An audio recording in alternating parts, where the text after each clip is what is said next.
Perfect. Well, we will start. So, hot knots tanoia. Celia Joseph Quian Sna. Stahe alot Quian Kushame.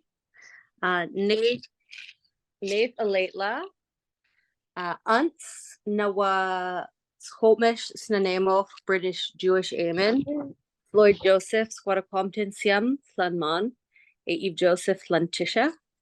Alatla Nawa British, Jewish, Holtmish, Nanemoch, Amen, a Tamans Latla, Noah Cree, a Blackfoot, Tamasquacheese, a Picani. Yeah, you want Hopkins Squalluin, a Quinswa Moat AT, Esco Tanoia, not to Tomeo, oh wow. Hamasquium, to Slaywit Oath, Atis Holtmish Stalmo, Kayachton. So hi everybody. And to my two friends here because it's a small crowd today, but we're brought into the room with who's meant to be there on that day. And for wherever this recording ends up, bye. You got short teeth.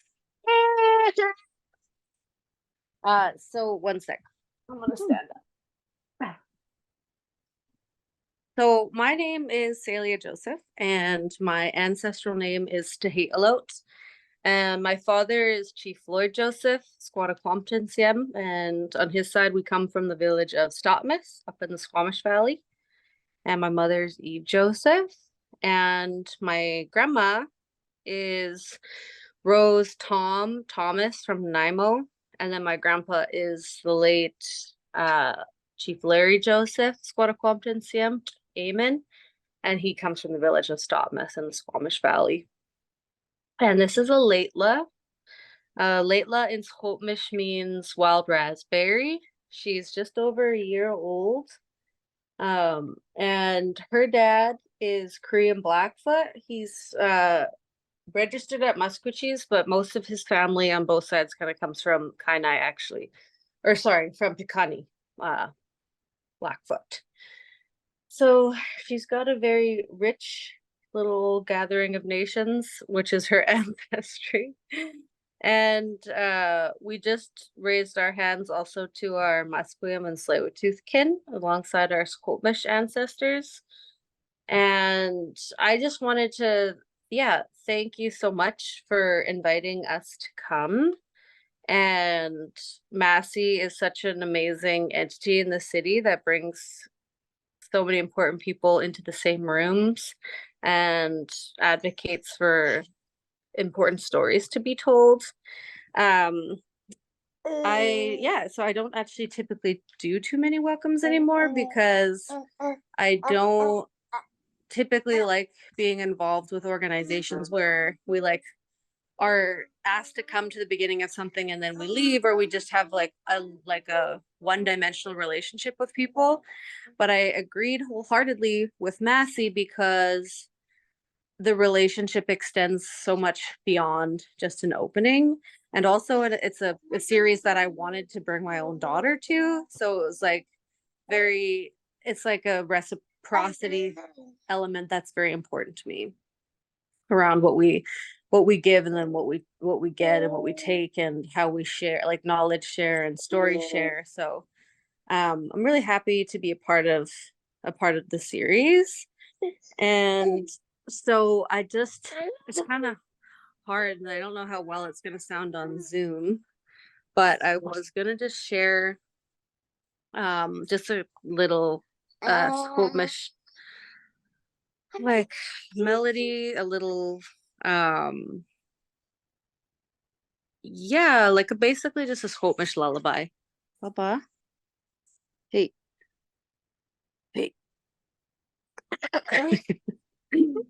Okay. And then the lyrics are basically just saying don't worry, baby, we're on, you don't need to cry because we're on our way to go see your grandma. It's really cute. Oh God, sorry, someone just started calling me. Okay.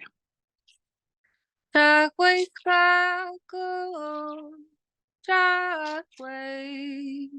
Na nam che kwa so se o. Cha kwe ska ko. Cha kwe. Na nam che kwa so se o. Cha kwe ska ko. Cha kwe. Na nam che kwa so se o. Cha kwe ska ko. Cha kwe. Na nam che kwa so se o. Cha kwe ska ko. Cha kwe. Na nam che kwa so se o. Cha kwe ska ko. Cha kwe. Na nam che kwa so se o. That worked because it really calmed Alayla down while we're rocking. It's two birds with one stone, as they say. So thank you for letting me share some language and a piece of where we come from, and those songs, like that little lullaby, was actually transcribed uh, from written music that we had. Our language speakers had transcribed music and had the words in it, and so my colleague in like I work in language revitalization, and my colleague could read music and could read the language. So it took a long time until somebody that had both of those skills could go through these old lullabies. And uh they were music that was like within children's legends. So it was really cool and feels very like a neat project to share in this context. So yeah, thank you so much. And Alayla and I are gonna stay and listen to your story. Thank you Awesome. so much. Massy, that was so beautiful.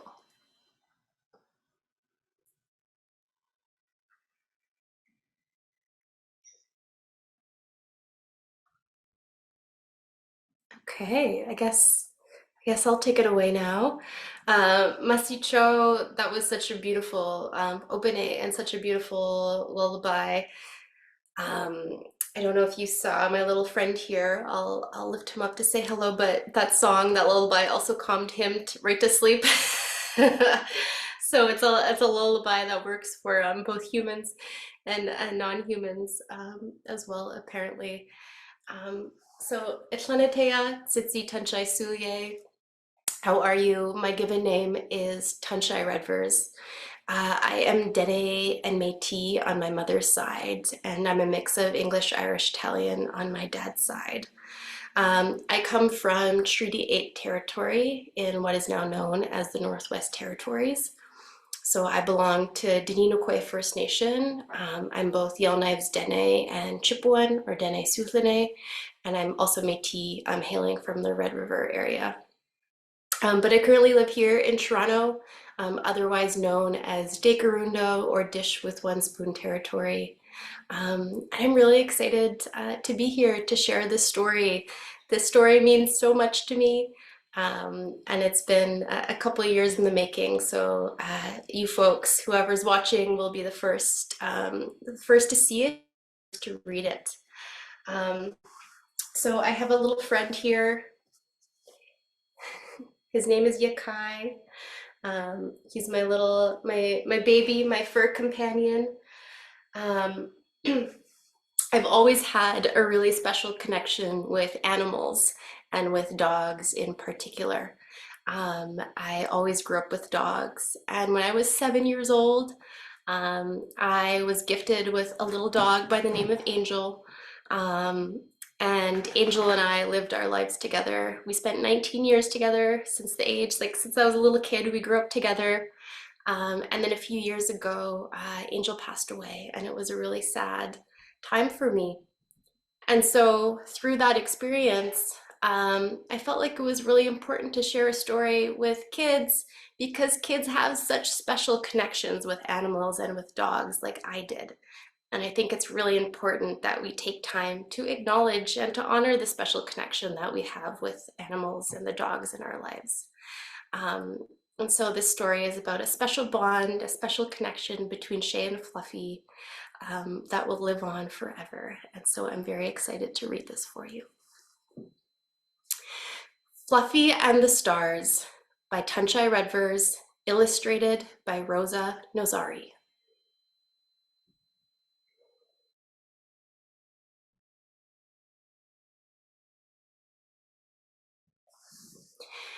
Shay and Fluffy were best friends. They did absolutely everything together. They went for drives, ran around the park, played dress up,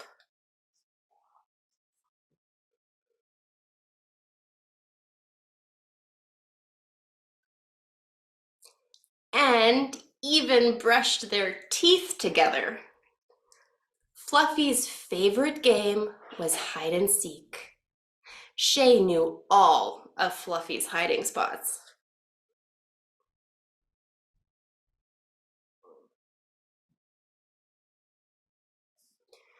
Whenever Shay had a bad day, Fluffy let Shay know that it's okay to be sad.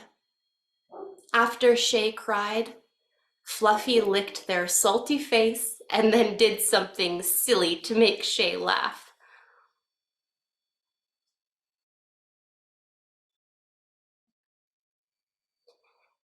Even as they grew older, nighttime was scary for Shay because they were afraid of the dark. Fluffy had her own pillow next to Shay's and helped them feel safe. Fluffy didn't like thunderstorms because of the loud noises, but Shay knew exactly how to comfort her. With a lullaby and belly rubs. Fluffy never got tired of belly rubs.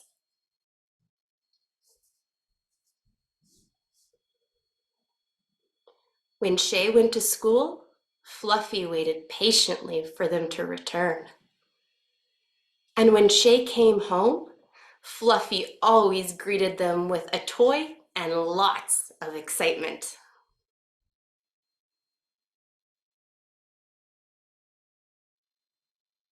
For years, Shay and Fluffy made each other very happy.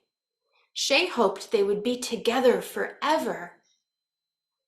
But as Fluffy got older, she wasn't able to run as fast as she used to, or to jump without Shay's help.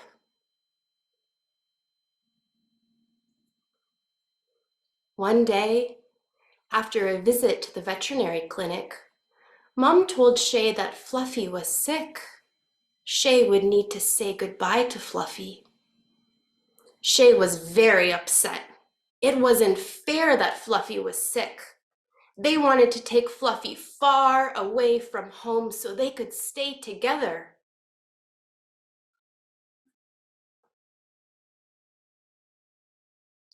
Shay began to collect their things to run away. But as they packed, Fluffy sniffed her way over to the backpack and sat on top of it. She put a paw on Shay's hand, and they looked each other in the eyes. Shay felt that Fluffy was trying to tell them something.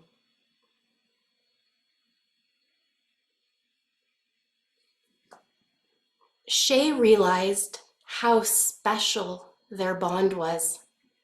No matter what happened to Fluffy, Shay would always be able to remember the amazing times they had together.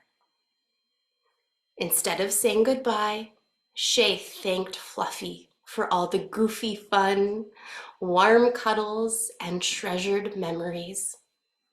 In return, Fluffy said woof and gave Shay a sloppy kiss on the cheek.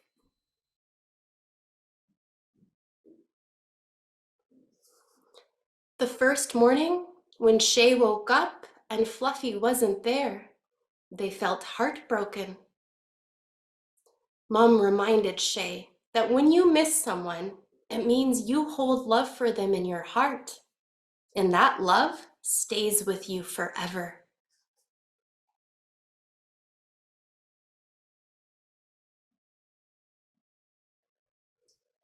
As Shay and Mom gathered Fluffy's belongings, Shay decided to keep Fluffy's favorite toy.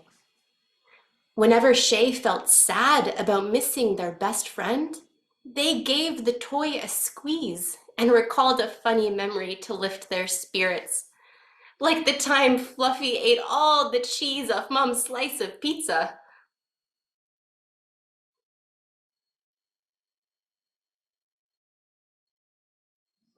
Then one night, during a thunderstorm, Shay had a dream that Fluffy was floating with the stars. The stars were friends with Fluffy and sang her comforting lullabies. There were even planets that gave Fluffy endless belly rubs.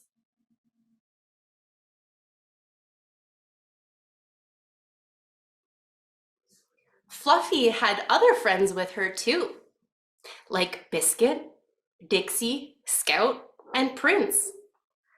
They slept in comfy cloud beds, played fetch with asteroids, and had the entire galaxy to play hide and seek in.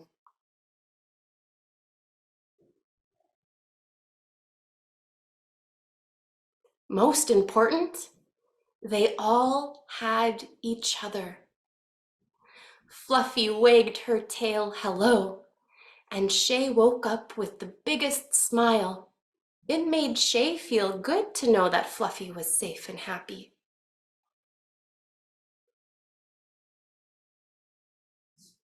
From then on, every night when stars shone bright in the sky, Shay looked up and thought of Fluffy and her friends floating among the stars.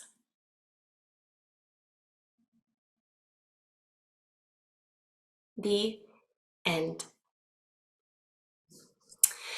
This book is dedicated to all the kids whose hearts have been touched by furry companions. And a special shout out to my nieces, Chloe and Maya, their dearly departed Sammy, to Tigger and Angel, and all of the dogs and furry companions that you all love. May they all live forever on in our hearts. I hope this story was just a nice, playful reminder of all of the loved ones that we have and how, no matter what happens, we still get to remember all of the goofy fun and memories, just like Shay did with Fluffy. So, Masicho, thank you so much for listening. And you can pre-order a copy of Fluffy and the Stars right now on Orca Book Publisher's website. Yay, thank you. That was awesome. It made me feel all the emotions. Because I'm like, Smokey is like my firstborn child. And I like, honestly, the connection and relationships we build with our pets is like, yeah, it heals. It's so healing.